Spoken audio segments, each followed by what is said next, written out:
Un plaisir de vous retrouver sur Arc-en-Ciel Télévision dans ces numéros des salons des sports. On va évoquer la 58e édition de la Coupe du Congo de football avec l'ASV Club qui est déjà en finale pour cette 58e édition de la Coupe du Congo de football. Là, on va se poser la question, cette Coupe du Congo, c'est une manne pour l'équipe des V Club de Kinshasa. Et en seconde partie d'émission, on parlera des éliminatoires de la Coupe du Monde 2026 avec l'équipe de la RDC. On va faire un petit aperçu sur les prestations de la République démocratique du Congo ici avec la team JMJ, Joël Banewa, Merveille Mwemba et Jean Choi. Bonjour à vous Jean et bienvenue dans ces numéros des salons des sports. Bonjour Merveille. Bonjour à Joël, bonjour à toute la grande équipe. Un plaisir, je le dis souvent, de se retrouver encore autour de cette table pour parler sport. Bonjour à vous également Joël Banewa. Bonjour Merveille, bonjour également Jean, bonjour à toutes les personnes qui nous suivent. C'est plus qu'un plaisir. Quand on est là, on se sent bien et on aime parler sport ici particulièrement. Voilà, on va lancer déjà les hostilités dans ces numéros des salons des sports. Derrière cet indicatif.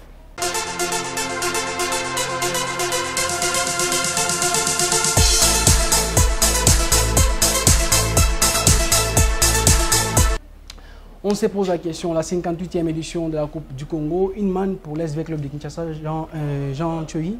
Complètement. C'est un plein béni pour V Club. Pour répondre clairement, rapidement. Joël Banewa. Oui, on est forcé de constater, c'est vraiment un cadeau, une manne vraiment tombée du ciel pour les Moscou de Kinshasa. Voilà, on va faire d'abord les films de ces matchs avec Club face à l'équipe de FC Chikas en demi-finale de cette 58e édition de la Coupe du Congo, soldée par une victoire de 2-1 en faveur des Moscovites. Ici, on va revenir sur les 2 buts de l'ASV Club de Kinshasa dans les conditions du direct. Centre de Joyce Mampeko. Sur envoyé la tête d'Imanalote. Attention la frappe. Zigida Imanalote pour l'ouverture du score. Vita Club Imanalote qui ouvre la marque et donne l'avantage à Vita Club. Et la défense renvoie très mal ses ballons et en profiter pour l'ouverture du score. C'est ce qu'a raté Kika, c'est bien fait par ses joueurs, c'est magnifique. Et ça, après cette bille d'ouverture, cette formation va essayer de sortir et de jouer le football. Et Vecle va en profiter, c'est magnifique et c'est bien joué, c'est du Dioga Bonito. Manalote, le centre peut-être, est-ce qu'il y a faute? Oui. La faute sur Imanalote et penalty pour Vita Club. J'ai parlé de ces joueurs héritiers Imanalote qui amènent du tonus, qui amènent du rythme, qui amènent de la vitesse, qui amènent également de la précision pour l'ASV Club de Kinshasa. Allez, Goma face au gardien de but des Chikas. C'est bien logé, le deuxième but de Vita Club. Sous penalty signé Junior Goma. C'est désormais 2 pour Vita Club, 0 pour la formation des Chikas. Patron de l'ASV Club qui sait prendre l'ascendance et ça c'est bien joué de la part de ces joueurs de l'ASV Club qui a été aussi réaliste et c'était les moments magnifiques pour réaliser et de bien botter ce penalty. Voilà, une manne pour l'ASV Club de Kinshasa, Jean Choi.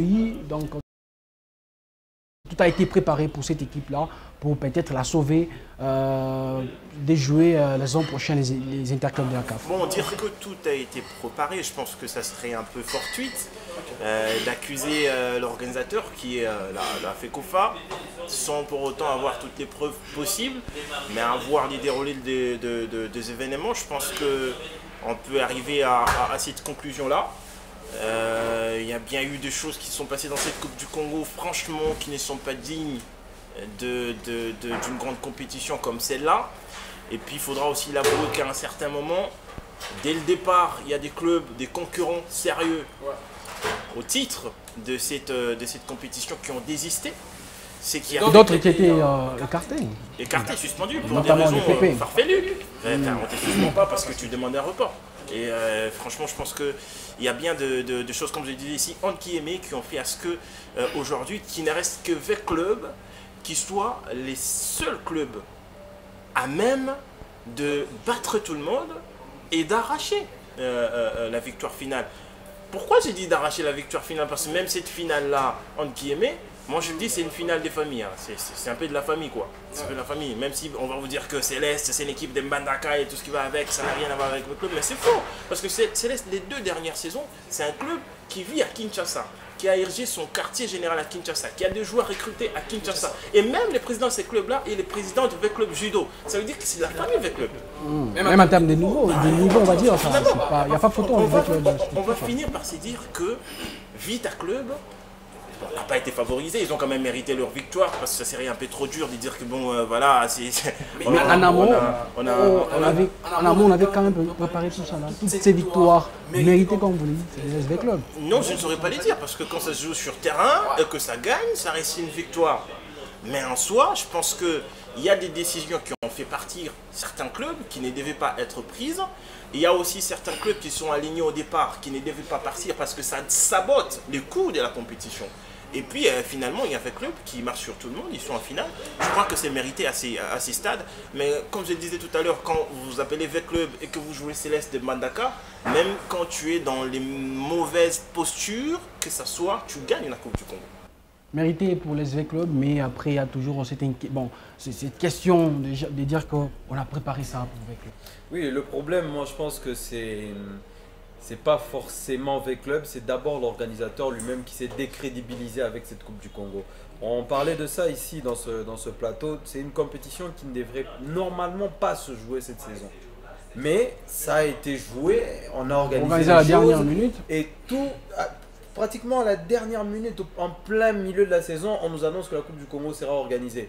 Pourquoi? Parce qu'on est en train de voir que certains cadres du championnat sont en mauvaise posture, donc la Coupe du Congo doit exister pour ces clubs-là, on doit l'ouvrir à ces clubs-là pour que ces clubs-là puissent s'en sortir. On n'a pas besoin d'être magicien ou je ne sais pas, le plus grand analyste sportif du monde pour comprendre que c'est une Coupe du Congo mal organisée et organisée entre guillemets bien sûr pour que certains clubs puissent se retrouver. C'est dommage parce que ce qui est vrai sur le terrain, la réalité du terrain est que voilà, avec le club est en train de gagner ses matchs, on est en train de voir, mais tout a été fait, vraiment on a l'impression qu'on a balisé le chemin pour que V-Club puisse gagner cette compétition-là. Et c'est dommage.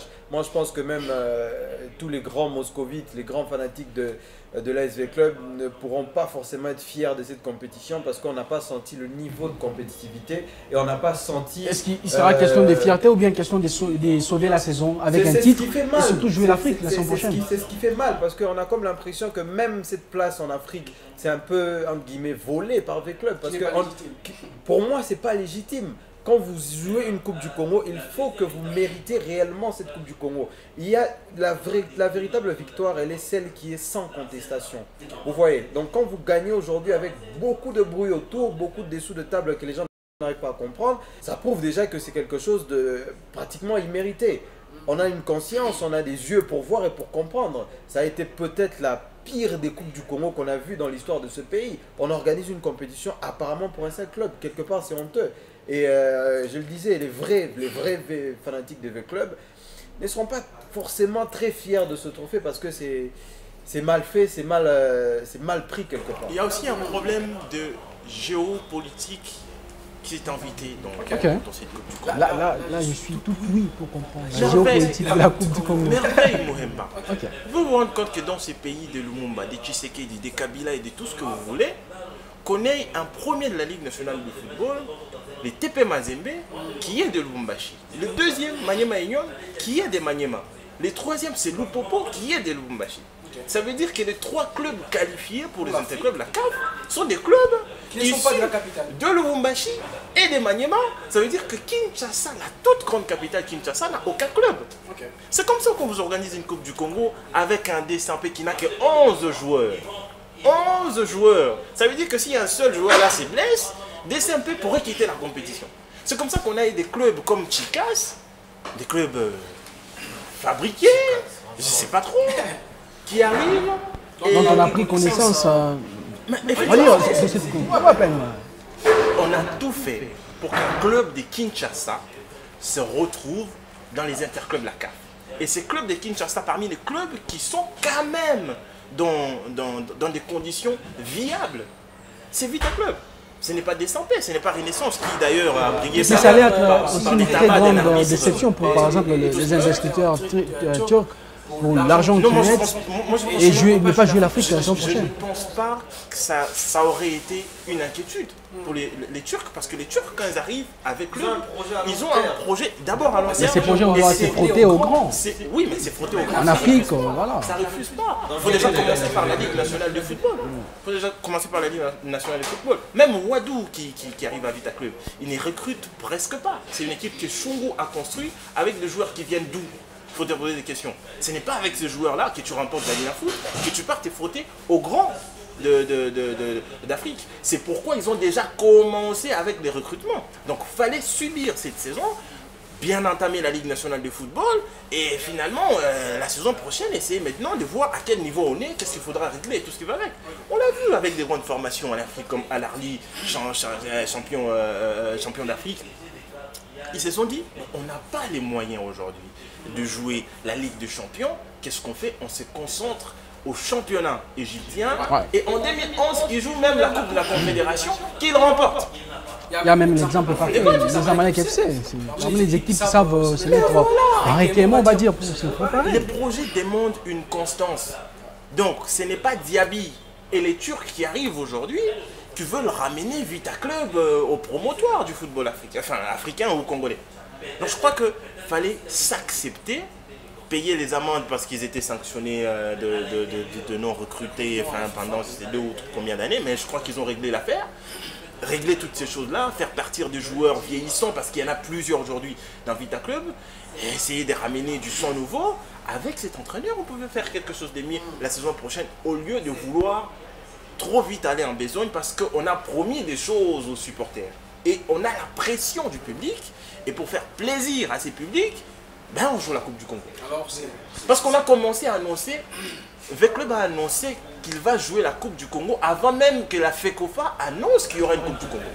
Avant les 5 dernières journées de la Ligue nationale de football, Veclub s'annonçait déjà comme équipe inscrite à cette 58e édition de la Coupe du Congo, alors que la fédération n'avait même pas décidé de cette organisation. Ça veut dire qu'il y avait quand même déjà des choses qui se disaient entre fédération et le club. Oui, mais c'est clair comme de l'eau de roche. On ne peut pas se voiler la face aujourd'hui avec tout ce qui se passe.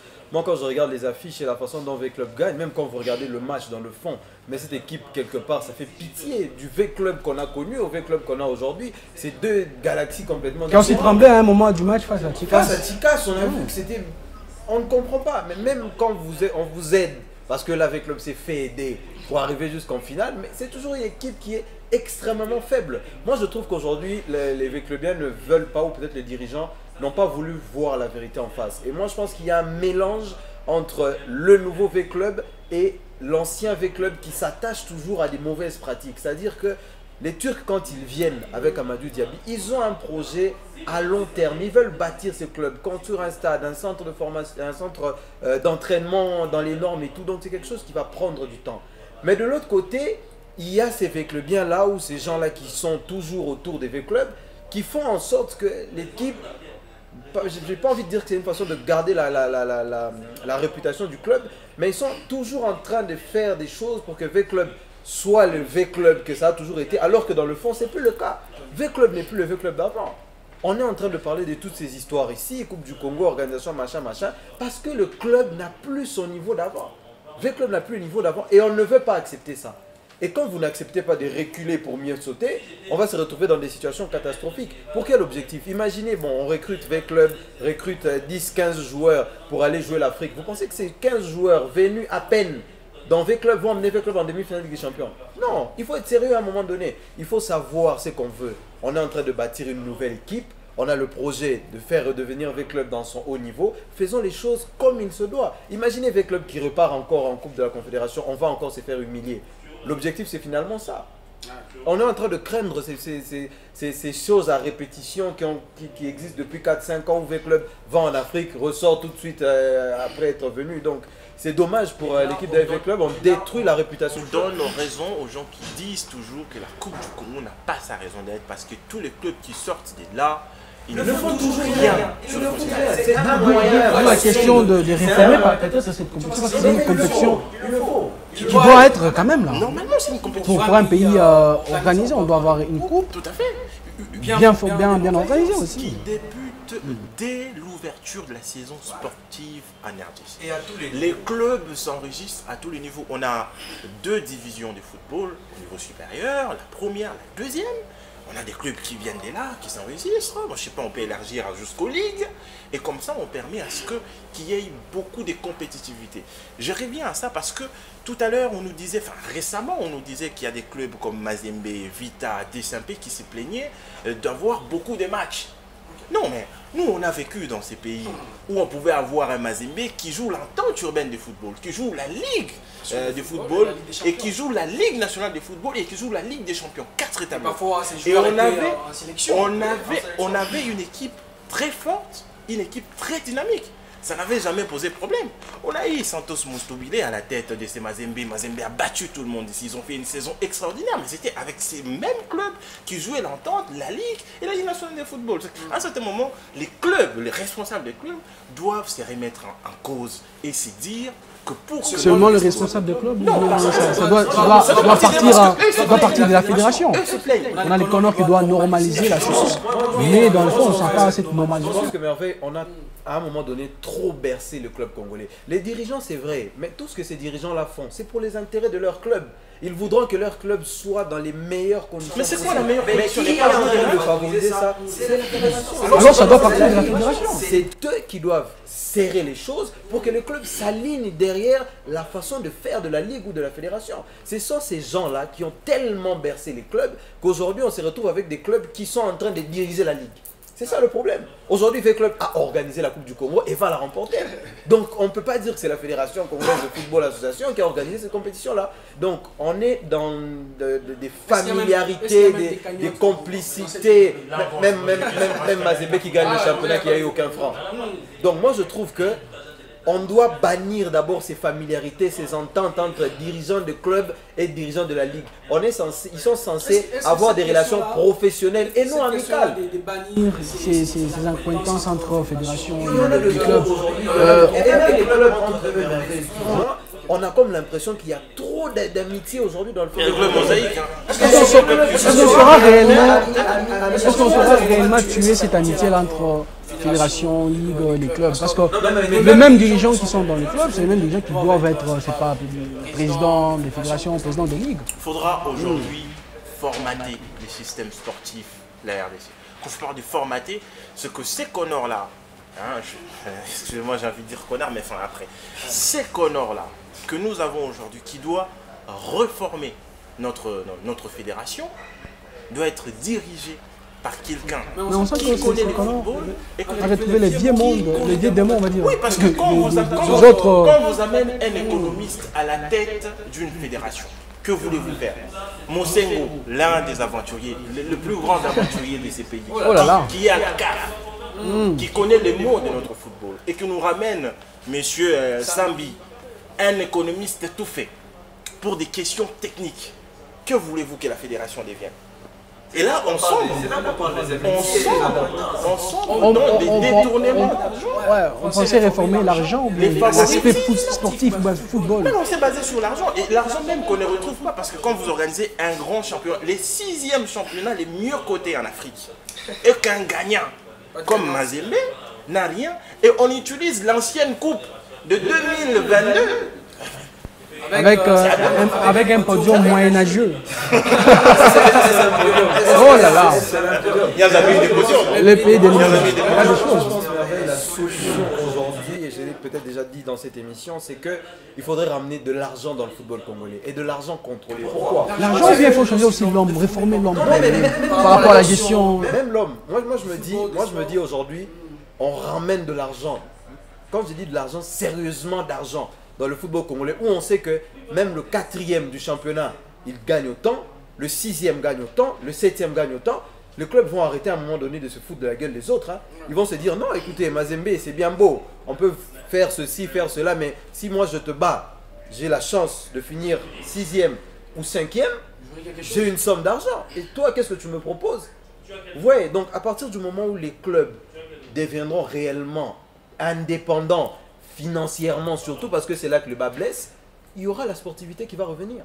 Il y a la sportivité qui va revenir et tout le monde va commencer à avoir ses propres intérêts, et à partir de là, on va maintenant se référer à la fédération parce qu'il n'y aura plus des amitiés ou des acquaintances, etc. Tout le monde voudra fighter, tout le monde voudra se battre et ça pourrait peut-être remettre du sérieux dans le football congolais. Moi, je pense qu'aujourd'hui, c'est le plus fort et le plus riche qui dirige aujourd'hui. Et c'est ce qui fait mal parce que les clubs, je l'ai dit encore une fois de plus, ce sont les clubs aujourd'hui qui dirigent le football congolais. Pour me joindre au point de vue de Joël, je pense que mieux encore serait que nous ayons une politique sportive bien claire. Et cette politique doit être établie par les gouvernements de la République. C'est que chaque année, quand on trace les budgets pour les pays, on s'y dit qu'en sport, nous devons avoir ceci, cela. Et ceci, cela vient... Sans vous couper à la présentation du gouvernement, voilà, on a aussi budgétisé mais les questions sportives. C'est important même, c'est ce que vous avez parlé. L'histoire des référés, l'histoire des stades, ça n'a pas commencé aujourd'hui. L'ancien président Kabila nous a leurré depuis 2011. Monsieur Tchembo Kondé nous parlait de jeux de la francophonie et des infrastructures qu'on a laissées. Mais c'est à quel état? Et même si on reprenait les jeux congolais, c'est pour quel intérêt? Donc je pense qu'aujourd'hui, ce n'est pas nécessaire. On doit avoir une vraie politique sportive. On a déjà un championnat qui a du mal à tenir. Qu'est-ce qu'il faut? Il faudra mettre de l'argent. Est-ce que dans ces pays, on n'a pas un partenaire sérieux qui peut mettre des millions? On n'a pas de partenaires sérieux qui peuvent soutenir les clubs. On est à plus de 450 mining à l'RDC. Mais on a combien de clubs? Combien d'entreprises des paris sportifs qu'il y a dans ces pays? Écoutez, qui utilisent les noms La semaine passée, on a d'ailleurs évoqué la question du Parlement qui doit aussi participer, voter des lois sur le financement des sports.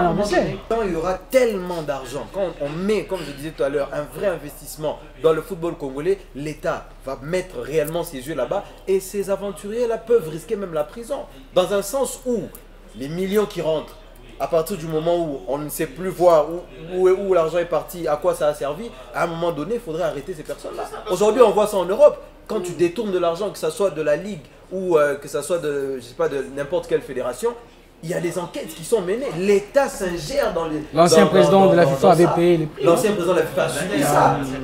Donc ça veut dire qu'à un moment donné, ces gens-là, ils sont aussi beaucoup trop à l'aise parce que l'argent circule dans leur poche et personne ne sait réclamer de l'argent aujourd'hui et tout le monde fait ce qu'il veut parce que personne ne contrôle. L'avenir du football des jeunes et le football féminin. Chaque année, la FIFA débourse de l'argent. On a quel championnat féminin ici? On a gagné de l'argent à la Cannes. Oui, mais l'argent, les 2 millions, 500, on n'a pas su organiser de rassemblement. C'est que je pense qu'aujourd'hui, le Lopa en masse. Véran Monsergo, qui nous a imposé les Conors, parce qu'on est loin d'avoir terminé cette affaire-là, doit à son niveau se dire que notre football ne mérite pas ça. On est ici en train d'éclairer, je pense que c'est la deuxième thématique, voir comment retourner en Coupe du Monde. Mais ce n'est pas avec cette organisation-là. Beaucoup de gens veulent aujourd'hui voir qu'on ait une équipe nationale où il y a un mélange de locaux et des internationaux. Mais vous avez un championnat qui peut s'arrêter quand il veut. Vous avez des équipes qui ont du mal à se déplacer. Et on ne joue même pas les mêmes nombres de matchs. Ben, effectivement. Et qu'aujourd'hui, tu peux avoir un club qui joue 10 matchs et l'autre qui en a 2. Et les championnats s'arrêtent là. Ça s'arrête là. C'est comme Sangaba Linde qui réclamait tout à l'heure que son match contre le Popo puisse se jouer alors qu'on n'est plus à la phase classique.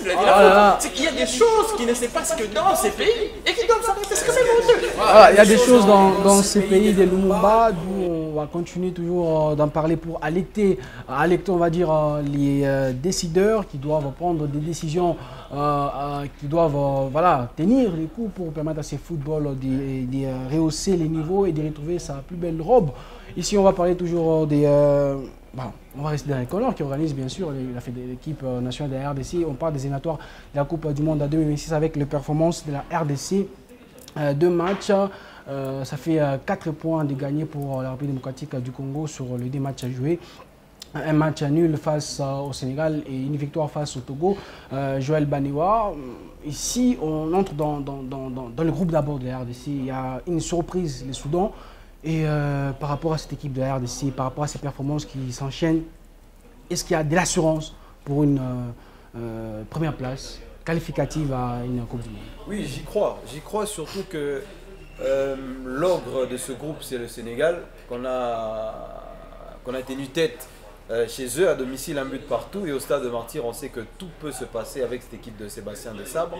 Je suis plutôt confiant parce que quand on regarde ce que la RDC a produit à la CAN, on est dans la continuité de cette histoire de performance de l'équipe emmenée par Sébastien Desabre. Moi, je suis pas sûr à 100%, mais je suis vraiment confiant dans le sens où je me dis que si la RDC garde ce rythme-là et qu'on trouve la petite chose ou le petit joueur supplémentaire qui manque à cette équipe pour emmener l'équipe à un niveau encore plus élevé, je crois qu'on pourra se qualifier pour cette Coupe du Monde en terminant premier. Parce que le Soudan, oui c'est vrai, nous ne sommes qu'à 4 journées, ils ont eu à faire des belles performances, mais quand on regarde dans le fond, Sébastien Desabre, son premier match, je crois même...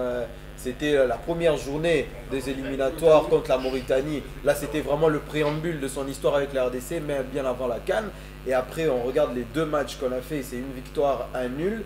Et il y a de l'espoir, il y a tout qui est bien placé, tout qui est bien positionné. On a un groupe qui est habitué déjà de jouer ensemble et on pourra rajouter 2-3 membres à cet effectif-là. Donc on n'a pas à rougir ni à trembler. On est la RDC, on a déjà retrouvé notre notoriété sur le plan continental et je crois que ça pourra se faire si seulement si on garde le cap comme on l'a entendu. On n'a pas à trembler Jean Tchoui, mais on peut avoir des regrets d'avoir perdu le match face au Soudan. Oui, c'est la deuxième journée. C'est quelque chose qui doit avoir du mal à passer sur la gorge. Parce que je crois toujours que ces groupes, la qualification devait forcément ou doit forcément s'est disputé entre le Sénégal et la République démocratique du Congo parce que c'est finalement les deux gros effectifs à ce stade. On a quand même un 4e de la Coupe d'Afrique des Nations et un vainqueur de cette compétition il y a quelques années en arrière. Parce que il y a quand même de quoi avoir peur. Maintenant, c'est là que ça pose des questions sur la vraie gestion de l'effectif de Sébastien Desabre. Sébastien Desabre, c'est quelqu'un d'intelligent, ça ne le refuse pas. Il arrive, il réforme l'équipe, on retrouve un peu cette saveur des victoires qu'on avait perdues il y a longtemps. Mais mon problème, se pose sur la constance. C'est qu'on exige de lui de résultats alors qu'il est en même temps en train de construire une équipe. On veut aller en Coupe du Monde parce que ça, c'est les contrats qu'il signe. D'ailleurs, j'ai précisé avec Serge. C'est même le grand projet de Sébastien Desabre. Effectivement, Serge Nkondé. Aller en Coupe du Monde, jouer la CAN 2025 qui est reportée en 2026, en janvier 2026. Parce qu'effectivement, on sera sur des tableaux la CAN et la Coupe du Monde. Et en même temps, il doit construire une équipe. Et sa façon de faire, c'est qu'il a tout recommencé presque à zéro parce qu'on nous ramène des binationaux, deuxième, quelques-uns qui jouent la première division dans différents pays d'Europe. Et ça demande un peu du temps. Et ces matchs contre le Soudan, c'était un match très capital parce que les Soudanais, derrière, ils font un match nul d'abord en première journée et ils devaient jouer la RDC. C'est juste qu'ils n'ont perdu aucun match. Une RDC qui revenait d'une victoire toute fraîche face à la Mauritanie, 2-0 au Stade des Martyrs. Et pour nous, c'était là les moments qu'il ne fallait pas prendre des cassures. Mais là, c'est tout de suite que Sébastien Desabre se trompe complètement. Et on prend ces buts-là, les Soudanais tellement intelligents qu'ils étaient, ils ont hermétiquement tout fermé. Et c'est une défaite qui arrive comme ça. Mais le plus important, c'est derrière, parce qu'on enchaîne la Coupe d'Afrique des Nations.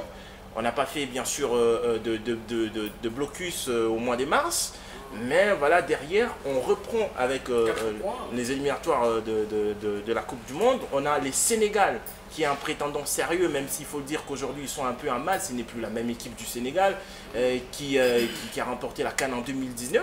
Donc il y a vraiment des choses qui sont aussi en train de refaire, on essaie d'injecter de nouveaux éléments, ça tangue un peu, on les tient à l'échec à domicile, enfin... On revient à Kinshasa, on joue les Togo, un match que je trouve assez moyen, mais que je trouve bon en termes de capacité. On a eu une équipe qui était tellement forte mentalement, qui n'a pas du tout cédé. Avec un bon Dimitri. Bon, avec une bonne défense, il faut le dire. Avec une bonne défense et un bon joueur, enfin un bon gardien, comme je le dis souvent, un bon gardien, c'est une bonne défense. Qui était dans son bon jour aussi, parce qu'il n'a pas pris de but, comme je disais tout à l'heure dans l'émission précédente. Mais j'ai quand même assez de regrets sur ces matchs contre le Soudan, parce que ça fausse les notes. Aujourd'hui, on serait bien peut-être à un 8 points et, je sais pas, lutter pour la 2e place.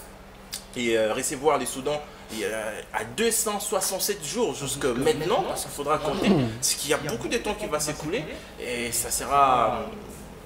Entre-temps, il y aura aussi les éliminatoires de la Coupe d'Afrique des Nations. Tout à fait, au mois de septembre. Après le match face au Togo, Sébastien Nsab a déclaré qu'il est vraiment impérieux de gagner les matchs à domicile. Est-ce qu'il faut seulement gagner, se contenter des matchs à domicile alors qu'il faut enchaîner des matchs et gagner, avoir beaucoup de points pour se qualifier? Non, moi je le comprends dans le sens où il faut d'abord gagner chez soi.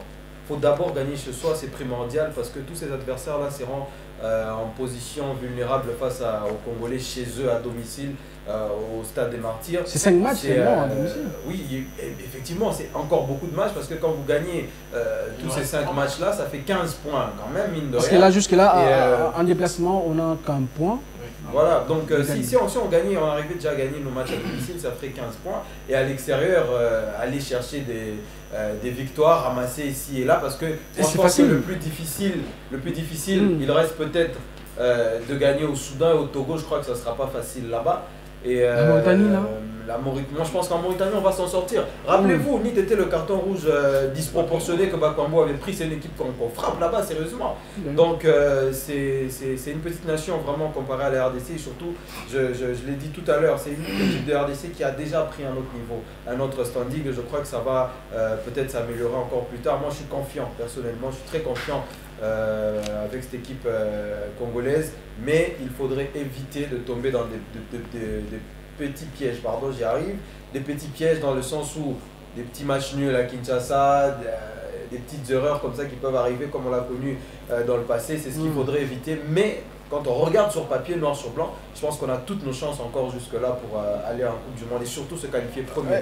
Jean Thuillier, quelle analyse vous allez faire sur l'intégration de Sébastien Desabre, des joueurs qui arrivent? On a vu pour les 2 matchs ici dans ce mois de juin, il a intégré certains, à l'instar de le joueur SNB qui a intégré l'effectif, surtout en étant titulaire. Comment vous analysez la manière dont Sébastien Desabre intègre le nouveau qui arrive en sélection? Bon, je pense que c'est un peu trop risqué parce que je crois que la sélection doit s'inscrire dans la constance. Et puis il y a toute une hiérarchie quand vous arrivez en sélection. Vous n'arrivez pas aujourd'hui et puis on déclasse ceux qui sont là, qui font aussi du bon travail, il faut le dire, pour tout de suite vous tester. Même si, il faut le dire, j'ai ouï entendre que Banza serait blessé aux entraînements, raison pour laquelle on ne l'a pas utilisé. Mais en soi, il y avait quand même de bons joueurs qu'on pouvait aussi utiliser dans un cas de figure. Je parlais par exemple de Mayele, quelqu'un qui est là depuis assez longtemps, qui a joué la CAN avec la sélection. Donc, enfin bref, je pense que c'est un peu trop risqué, sa façon de faire les choses. Mais écoutez, c'est lui qui gère l'effectif de Léopard, c'est lui qui va le jour à l'entraînement. Et quand il est convaincu que c'est le joueur qu'il faudra mettre dans tel ou tel autre match, je crois que ça marche. Et moi, je suis vraiment d'accord avec lui. La preuve, c'est que c'est les derniers matchs qu'on joue contre le Togo. C'est vraiment l'équipe avec laquelle il fallait commencer. Une équipe qui met à mal l'adversaire, qui profite des infimes opportunités pour se démarquer. On a été bouffé. Hein. Tout à fait, pour se démarquer. Mais derrière, ne pas prendre notre but. Moi, je parle surtout de cet aspect-là, parce qu'on a eu vraiment une sélection, surtout en parlant des éliminatoires, que ce soit pour la Coupe d'Afrique des Nations ou pour la Coupe du Monde, qui encaisse trop, que ce soit avec Mpassi ou Berto, ça encaissait, ça prenait des buts. Et ça marquait moins. Donc je pense que c'est aussi un aspect très important que j'ai remarqué dans ces matchs-là. Mais en termes des jeux collectifs, les milieux de terrain, ça n'a pas du tout fonctionné. Il faudra refaire les choses. Notre vieux Kakuta, les magiciens, l'homme à la baguette, ça marche presque plus. Il prend des lâches et ça devient pesant sur l'effectif. Il faudra revoir les choses, comment le refaire. J'ai toujours pas compris pourquoi on a commencé avec Kakuta alors qu'il y avait un Piquet qui a encore du son dans l'âme et tout ça, et les remettre en seconde période. Mais c'est des choix d'entraîneur, c'est lui qui connaît ses joueurs, il sait dans quel match il faudra les mettre, et quand ça fonctionne, on est tout à fait d'accord avec lui. Moi je pense aussi surtout que la trêve du mois de juin, ça n'a jamais été évident parce que ce sont des joueurs qui ont beaucoup joué, et quand ils arrivent, ils sont un peu émoussés parce qu'ils viennent de terminer leur championnat respectif, et au mois de juin, ça n'a jamais été évident parce que certains, même pour parler de Bantou Bissika qui a joué les barrages quelques jours avant pour monter en Ligue 1. Donc en termes de choix, c'est vraiment ça qui a un peu joué et beaucoup compté parce que SND, c'est vrai, il aurait pu être peut-être titulaire, mais si Banza était en pleine forme, je crois que Banza aurait été titulaire ce jour-là. Et moi, je pense que la politique des Sabres, elle est bonne dans le sens où, quand on regarde dans le fond de jeu, c'est-à-dire qu'il a d'abord prôné un système défensif. Quand vous regardez la RDC, c'est défensivement qu'on est le plus fort. C'est là vraiment que les deux milieux défensifs, l'axe et les deux latéraux, on a peut-être l'une des meilleures défenses d'Afrique. Le problème, c'est maintenant l'association milieu terrain-attaque. Je parlais de ça récemment et c'est là que ça pose problème. Il nous faut un trésor pour tout aujourd'hui à la place de Gaël Kakuta. Non mais il le faut aujourd'hui pour pouvoir emmener encore cette équipe dans une nouvelle dimension. Et on ne parle pas assez de ça aussi, je trouve. C'est les ailiers congolais. Quand vous regardez Wissa et Mecha Kelia, vous regardez Théo Bongonda ou c'est Silas Katompa, j'ai comme l'impression que c'est des joueurs qui sont bons que une mi-temps. Parce que quand vous regardez même le match contre le Togo, pour prendre un exemple récent, on fait une très bonne première mi-temps parce que nos ailiers, ils carburent, ils donnent des difficultés aux autres latéraux. Mais quand on revient en deuxième mi-temps, ils ne sont plus là, ils n'existent plus. Et c'est pareil, même Bongonda quand il est titulaire, il joue bien le début, il n'arrive pas à finir le match. Mais quand il est remplaçant, il essaie quand même de faire quelque chose d'intéressant. Donc le problème est vraiment le milieu et l'attaque. À partir du moment où on va trouver cette solution-là, et c'est là que l'équipe de Sabres va nous produire un meilleur football. Mais dans un premier temps, il a d'abord su stabiliser l'équipe sur le plan défensif et c'est ce qui nous a beaucoup servi à la Coupe d'Afrique des Nations. On ne marquait pas beaucoup, mais on est quand même allé jusqu'à la 4e place de cette canne-là. C'est pour dire qu'il y a une stabilité. Mais maintenant, là, il faudrait emmener encore l'équipe dans une autre dimension et ça passe aussi par des joueurs de très très grand talent. Jean Choyi, avec votre aide d'analyste, qu'est-ce qui a vraiment progressé dans l'équipe de la RDC après la CAN dans cette période de trêve internationale? Bon, ce qui a progressé, je ne le vois pas tellement, franchement, pour être honnête. Je pense qu'on est resté sur la même musique, sur les mêmes rythmes qui étaient déjà bons. Parce que Joël le disait ici tout à l'heure, on n'était pas attendu à la CAN, mais on a fait une bonne CAN. Ça s'est joué beaucoup plus sur le mental. On avait une équipe qui encaissait, oui, mais qui encaissait moins, qui marquait, même si ça ne marquait pas beaucoup. Seul match où ça a vraiment carburé, c'est le match contre la Guinée, où on met 3 buts contre 1. Derrière, on revient dans des habitudes. On est presque dans la même chose. On marque moins, on encaisse. On marque moins, on encaisse. Et Sébastien Desabre est en train de travailler sur ça. C'est pourquoi je parlais de la capacité contre le Togo. Parce qu'on a retrouvé une équipe qui n'est pas du tout joueuse, comme Banewa le disait. Même en première période, on n'a pas tellement joué fort. On a seulement profité de la seule opportunité qui s'est présentée. La belle passe de Wissa, la tête de Elia. Et derrière, ça s'efface complètement. On subit, mais on ne prend pas de but. Ça, c'est important. Maintenant, il faudra refaire les choses. Je pense que les pistes de solutions étaient proposées par Joël. Revoir les ailes, les milieux, l'attaque et tout ce qui va avec. C'est en ce moment-là qu'on aura une équipe solide. Parce que du point de vue mental, je pense que c'est déjà assez bon. On a une équipe qui peut supporter et la pression et qui peut aussi la retourner contre l'équipe adverse. Ça, c'est vraiment important. Donc je pense que c'est parmi les points forts, la force de Sébastien Desabre. Et c'est en train de payer petit à petit. Voilà, ici on va faire un aperçu sur le classement partiel dans les groupes de la RDC avec les Soudan qui est premier, 10 points, 4 matchs à jouer. Le Sénégal vient à la deuxième position plutôt avec 8 points, 4 matchs à jouer. La RDC est troisième avec 7 points, 4 matchs à jouer. Le Togo vient à la 4e position avec 3 points, 4 matchs à jouer. Les Soudan du Sud, 5e, 2 points, 4 matchs à jouer. La Mauritanie est dernière avec 1 point, 4 matchs joués. Merci Joël Banewa pour la participation dans l'émission. Merci à vous, merci également à Jean Choyi, merci à toutes les personnes qui nous ont suivis. C'est un vrai plaisir de parler foot ici. On est très à l'aise et ça nous plaît d'être là encore et encore. Merci à vous également, Jean Choyi. Merci Merveille, merci à Joël, merci à la grande équipe qui réalise cette émission. Alors, je crois que c'est retrouvé prochainement pour parler d'autres sujets des sports, c'est toujours un plaisir. Voilà, on va se retrouver avec vous, les téléspectateurs de Arc-en-Ciel Télévision, surtout vous qui aimez Salon des Sports les samedis prochains pour parler toujours de l'actualité sportive dans cette émission. Ça sera pour notre honneur de vous servir. Merci.